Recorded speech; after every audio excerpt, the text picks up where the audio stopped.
Vaginal thrust is caused by a dimorphic fungus called Candida albicans. The disease is developed by an imbalance of normal microbiota rather than a pathogen invasion. Candida albicans is always present in the vagina of an adult female. It is typically found at low levels in a healthy vagina. Its growth is suppressed by competition with other microbial residents, and the normal vaginal pH is below its growth optimum.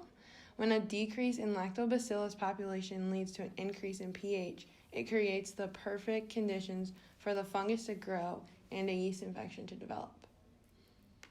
Factors that lead to the condition: wearing tight or wet clothing, using a hot tub frequently, taking an antibiotic that kills lactobacillus, poorly controlled diabetes or periods of altered hormones, sexual activity.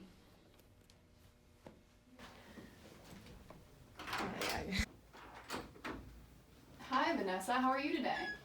I'm good, Dr. Anderson.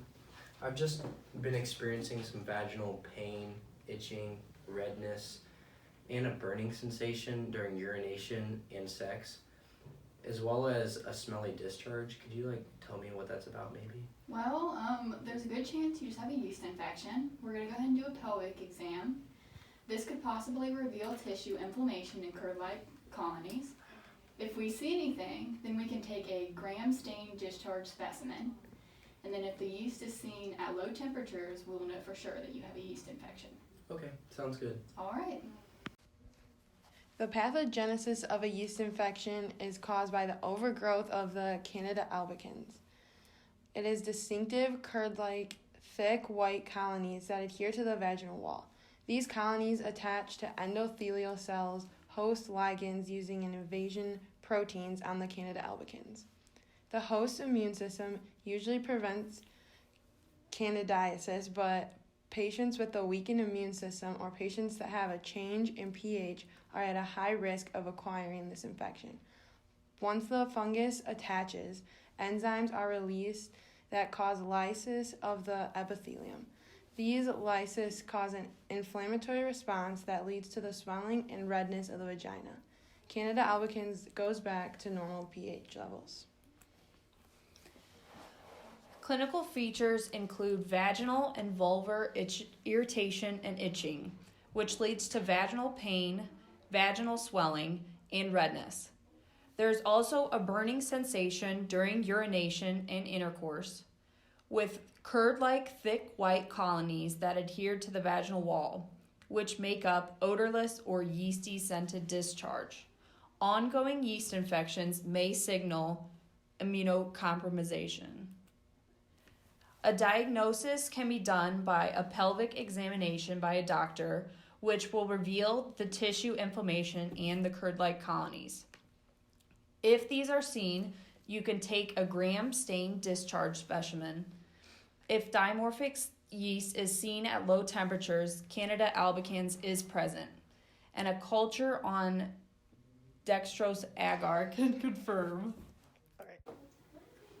All right, well, the test shows that you have a yeast infection. So you can go to your local drugstore and pick up Monistat 3. It's just over the counter, so I don't need to write you a prescription. You can even go to Rite Aid across the street. And then if the symptoms still persist, we'll go ahead and give you another round of Monistat 7. Okay. All right. Azoles are the most effective class of antifungal drugs against yeast infections. Monistat 1, 3, or 7, based on how long your symptoms occur. Medication is typically used as a vaginal insert with a cream, and the medication is inserted into the vagina at bedtime. Treatment duration varies from 1 to 7 nights. Start with Monistat 3, and if the symptoms persist, use Monistat 7. Mild irritation may occur during application. Because these medications are oil-based and could weaken a condom, sexual abstinence is recommended during treatment. Prevention. Avoid hot tubs. Avoid unnecessary antibiotic therapy. Perform meticulous daily hygiene. Gently wash around vagina with unscented soap and warm water every day. Wear clean, loose clothing. Itching and burning, itching and burning. Stanky and fishy, stanky and fishy. Fishy and stanky, fishy and stanky. I got STD.